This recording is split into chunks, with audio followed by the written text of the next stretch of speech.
खबर स्तंभ।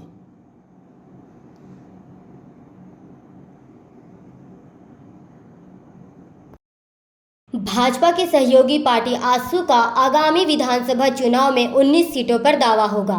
साथ ही 10 सीटें मिलने की संभावना जताई जा रही है। पिछले बार आजसू को 8 सीटें मिली थी और बताया जा रहा है कि इस बार आजसू और भाजपा कुछ सीटों की अदला बदली भी कर सकती है। विधानसभा चुनाव में सीटों के बंटवारे को लेकर अभी भाजपा और आजसू के बीच समझौता होना बाकी है। ऐसी बहुत सी सीटें हैं जिसमें दोनों पार्टियां आमने सामने होंगी, लेकिन खबर ऐसी आ रही है कि दोनों पार्टी एक बात पर सहमत है कि जिस सीट पर जीतने की संभावना जिसकी अधिक होगी वही चुनाव लड़ेगा। इस बार पार्टी की रणनीति 11 नई सीटों के साथ समझौता टेबल पर बैठने की है। इस बार आजसू की दावेदारी कुल 19 सीटों पर होगी, वहीं भाजपा के लिए ये बात स्वीकार करना मुश्किल होगा। हालांकि मिली सूचना के अनुसार भाजपा इस बार आजसू को डबल डिजिट में सीटें दे सकती है, क्योंकि प्रदेश भाजपा ने सार्वजनिक रूप से आजसू को लोहरदगा सीट छोड़ने को कहा है। इसी के साथ जहां आजसू 10 सीटें मिलने का दावा कर रही है, वहीं इस बार उन्हें केवल 6 सीट देने की बात कही जा रही है।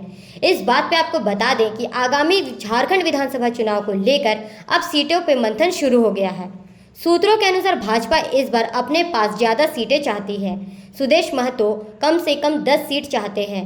इस बात से आप समझ सकते हैं कि सीटों का मंथन किस प्रकार चल रहा है और आजसू को 6 सीट का ही ऑफर मिला है, जिसपे भाजपा अपनी दलील दे रही है। दरअसल पिछली बार 2019 में सीटों के बंटवारे पर बात नहीं बन पाई थी और भाजपा का गठबंधन आजसू के साथ टूट गया था। कुछ इसी तरह इस बार भी होता नजर आ रहा है। जो दलील भाजपा की तरफ से दी जा रही है वो आजसू को नामंजूर है। विधानसभा चुनाव में पिछली बार भी आजसू अकेले चुनाव में उतरी थी और उसने कुल 52 सीटों पर अपने प्रत्याशी उतारे थे। तो इस तरह से आप सीटों के मंथन को समझ सकते हैं। 2019 में जो कुछ भी हुआ था वही दोबारा 2024 के चुनाव में ना हो, इसको लेकर पूरी जोर आजमाइश की जा रही है। क्या आजसू इस बार फिर से भाजपा के साथ गठबंधन छोड़ सकती है? इस बार के चुनाव में जयराम महतो के आने के बाद जो सबसे ज़्यादा नुकसान देखने को मिल रहा है इस विधानसभा के चुनाव में, वो सुदेश महतो को होता हुआ नजर आ रहा है।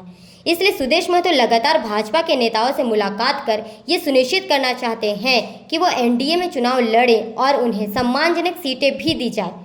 इस तरह सुदेश महतो के दबाव को देखते हुए भाजपा ने यह तय किया है कि उन्हें 6 सीटें दी जाएंगी, जिसमें 2 सीटें जदयू को और 1 सीट चिराग पासवान की पार्टी एलजेपी-आरवी के खाते में जाएगी।